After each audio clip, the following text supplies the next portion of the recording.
Atap dak beton kamu sudah di waterproofing, tapi tetap bocor lagi, bocor lagi. Atau teman-teman baru selesai ngecor, terus bingung harus pakai waterproofing yang mana. Masalahnya sering bukan di tukangnya, tapi di produk yang memang punya batasan. Dan batasan itu jarang dijelaskan. Di video ini, kita bahas waterproofing atap dak beton secara jujur dan komprehensif, supaya teman-teman bisa putuskan sendiri mau pakai apa untuk kondisi apa.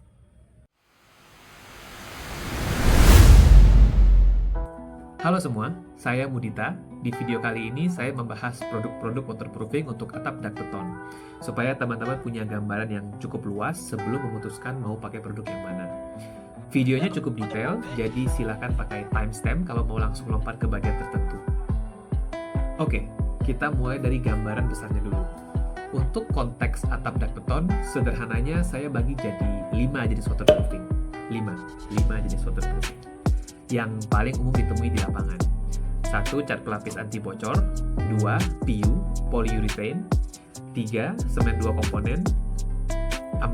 Aspal atau bitumen. Dan 5. Obat cor. Kita bahas satu persatu. Setelah semua infonya lengkap, baru di belakang kita tarik kesimpulan pakai yang mana di kondisi seperti apa. Kalau mau langsung lompat ke kesimpulan juga silakan. 1. Cat pelapis anti bocor. Cat pelapis anti bocor ini umumnya bahannya akrilik atau polimer elastomerik sintetis. Sederhananya karet tipis. Beberapa brand menambahkan bahan tertentu supaya lebih kuat dan biasanya harganya juga jadi lebih ikut naik. Produknya seperti Aquaproof, No-Drop, AM110, Nippon Elastex. Harganya kisaran 900.000 sampai 1 juta per 20 kilo. Aplikasinya di kuas atau di roll seperti cat biasa. Nah, ini batasannya, batasan pentingnya. Semua produk ini tahan air dan elastis, tapi ada batasan yang sering terlewat. Kalau teman-teman baca technical data sheet-nya dengan teliti, sebetulnya produk ini tidak dirancang khusus untuk atap dak beton, datar dengan kemiringan sangat kecil. Memang tertulis bisa untuk atap dak beton, tapi aplikasinya lebih banyak diarahkan ke dinding luar. Dan karena itu juga, brand-brand ini mengeluarkan produk lain sebetulnya yang memang nantinya khusus untuk dak beton. Batasan kedua, dan ini krusial, tidak tahan genangan air. Dinding, nggak mungkin ada genangan air, tapi atap datar, sebaik apapun kita bikin kemiringannya, pasti ada genangan setelah hujan. Ini dia masalahnya. Cat pelapis anti bocor ini, kalau dibiarkan ada air mengenang di atasnya, meski hanya sebentar setelah hujan, pelan-pelan rusak. Bukan rusak instan, kelihatannya masih kering, masih oke, tapi dari dalam sudah lapuk. Air meresap ke pori-pori lapisan polimer karet ini, dan dalam beberapa bulan baru mulai bocor. Apa ada cat yang tahan genangan air? Kalau bahannya cat, jawabannya tidak ada. Kalau mau yang tahan genangan air, kita masuk ke jenis berikutnya. Polyurethane atau PU. PU ini masih satu keluarga dengan cat, tapi ditambahkan karet yang jauh lebih kuat. Kalau tadi ibaratnya sarung tangan latex tipis, yang ini sudah kayak sol sepatu. Contohnya seperti Sicalastic Dexil, Aquaproof Pro, AM115, Nippon Elastex Fiberflex PU. Untuk Nippon Elastex hati-hati, banyak seri produknya, jangan tertukar. Kita yang Fiberflex PU. Harganya sekitar 30% lebih mahal dari cat biasa. Kisaran 1,3 juta per 20 kilo. Aplikasinya sama, tetap di kuas atau di roll. Nah, batasannya, PU lebih tahan cuaca dan lebih tahan tarik-tarikan akibat atap beton. Di dokumennya juga tertulis bahwa ini dirancang untuk atap dak beton expose dan tahan genangan air.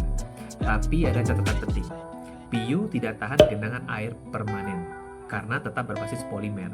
Air masih bisa meresap jika tergenang terus-menerus dalam waktu yang lama. Artinya, tidak cocok untuk kolam atau kamar mandi. Dan satu lagi, PU bukan sistem yang bisa diinjak-injak terus, kecuali yang memang didesain sebagai sistem trafficable dengan lapisan pelindung tambahan. Semen 2 komponen. Ini berbeda total dengan cat dan PU. Ini bahan dasarnya semen yang dimodifikasi dengan polimer. Produknya seperti Sikatop, Aquaguard, HM122, Nippon Cep, No-Drop Pro X, dan sebagainya. Harganya 250 sampai 400 ribu per 25 kilo, sekitar sepertiga harga cat. Batasannya, karena berbasis semen, produk ini tahan genangan air permanen. Tapi konsekuensinya, getas dan tidak elastis. Kita menukar satu keunggulan dengan satu kelemahan sih. Dan satu kelemahan paling penting lainnya adalah dia tidak tahan cuaca langsung. Kalau dipakai di atap, harus ada finishing tambahan di atasnya, plesteran, cat, atau keramik. Tapi justru karena itu, jenis ini cocok untuk dak beton yang akan difungsikan, karena aman diinjak-injak setelah di finishing.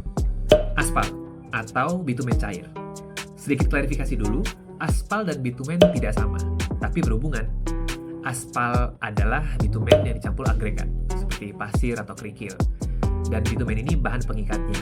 Kalau kita ibaratkan dengan yang lebih familiar seperti beton dan semen, beton itu seperti aspalnya yang sudah jadi. Semen itu bitumennya untuk pengikat berbagai agregat di dalamnya. Nah, yang saya bahas di sini adalah produk yang dijual sebagai aspal cair, yang secara teknis lebih tepat disebut bitumen cair karena mereka tidak ada agregatnya. Produk ini banyak dijual dan sering dipakai, makanya saya masukkan ke dalam pembahasan. Secara pribadi, saya kesulitan menemukan brand besar yang produksi sistem ini secara jelas. Technical datasheet-nya yang lengkap itu juga sulit ditemukan, hampir tidak ada. Dan beberapa referensi yang saya temukan mengatakan bitumen cair cenderung lunak waktu panas, tapi getas saat dingin. Artinya saat beton bergerak, resiko retak cukup tinggi. Ini bukan berarti semua sistem bitumen buruk, tapi untuk produk bitumen cair yang cenderung murah yang kita bahas ini, sistem dan spesifikasinya belum cukup jelas untuk saya anggap sebagai sebuah waterproofing yang cukup baik gitu. Obat cor. Obat cor ini sebetulnya bukan lapisan waterproofing per se ya, melainkan zat tambahan yang dicampur ke adukan semen atau beton. Contohnya Damdek, AM70, AM76, Sikacim latex, dan berbagai yang lain. Sebagian produknya memang membranding diri sebagai obat cor yang anti bocor, sebagian lain sebagai pengikat mutu beton. Dan dari materi resmi yang saya pelajari, bahkan pada produk yang diposisikan sebagai waterproofing, hasil akhirnya tetap perlu dilindungi lapisan finishing.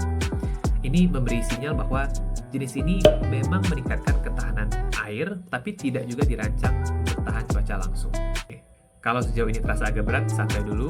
Anggap aja ini TEDx versi waterproofing. Sekarang kita masuk ke bagian yang paling praktis. Pilihnya gimana? Jadi, harus pakai yang mana? Jawabannya tergantung kondisi dan budget. Semua produk tadi bisa meningkatkan ketahanan air, asal dipakai di konteks yang tepat. Ini studi kasus nyata. Proyek saya sebelumnya. Klien datang dengan keluhan sudah berkali-kali di waterproofing, tapi selalu bocor lagi. Masalahnya bukan karena produk yang jelek, tapi karena produk itu tidak dirancang untuk kondisi genangan air di dak beton. Karena atapnya sulit diakses dan klien siap dengan budget lebih, saya pakai polyurethane atau PU untuk melapisi langsung di atas lapisan yang lama. Karena sesuai dengan informasi dari pabriknya, PU ini boleh tidak dikupas yang lama, langsung saja ditimpa di atasnya. Dari sini saya belajar bahwa waterproofing itu bukan soal produk terbaik saja, tapi produk yang paling cocok. Contoh kedua, skenario bangunan baru. Misalnya kita punya bangunan baru, dak beton baru selesai dicor, dan belum ada masalah bocor sama sekali. Di kondisi seperti ini, pilihan waterproofing sangat tergantung dengan budget dan rencana fungsi atapnya. Kalau punya budget sultan, tambah obat cor saat pengecoran, lapisi semen 2 komponen di atasnya, dan di atasnya lagi finishing polyurethane. Overkill, tapi aman. Kalau punya budget yang lebih ekonomis, lebih menengah, kita bisa memakai yang banyak juga orang lakukan, yaitu pakai semen 2 komponen di atasnya, setelah itu di finishing plaster atau keramik supaya lebih murah. Dan kalau sedikit lagi, masih lebih sedikit budgetnya minim, ya sudah, kita pakai cat pelapis anti bocor saja. Tapi dengan catatan, harus siap-siap lapis ulang lagi 1-3 tahun ke depan, tergantung produk yang dipakai. Semakin bagus, semakin mahal, ya dia akan semakin tahan. Soal ini akhirnya cuma masalah cash flow dan kerepotan ke depannya. Mau mahal di depan atau pelan-pelan keluarin biayanya. Demikian pembahasan kita. Terima kasih sudah menyimak sampai akhir. Saya juga bikin Google Sheet berisi daftar produk, jenis, kisaran harga, dan link toko online. Bisa pakai Bitly ini atau link di deskripsi video. Saya tidak di-endorse brand manapun. Link toko online tersebut adalah affiliate, jadi terima kasih kalau teman-teman menggunakannya.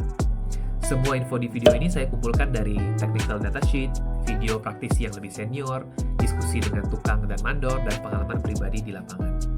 Kalau ada yang kurang tepat, saya sangat terbuka untuk dikoreksi di kolom komentar. Di luar bikin konten seperti ini, saya juga mengerjakan desain dan design and build, termasuk kasus-kasus atap dak beton yang sudah pernah bocor berulang. Jadi kalau ada teman-teman yang mau diskusi atau konsultasi, silakan. Saya senang kalau bisa bantu. Sampai jumpa di video berikutnya.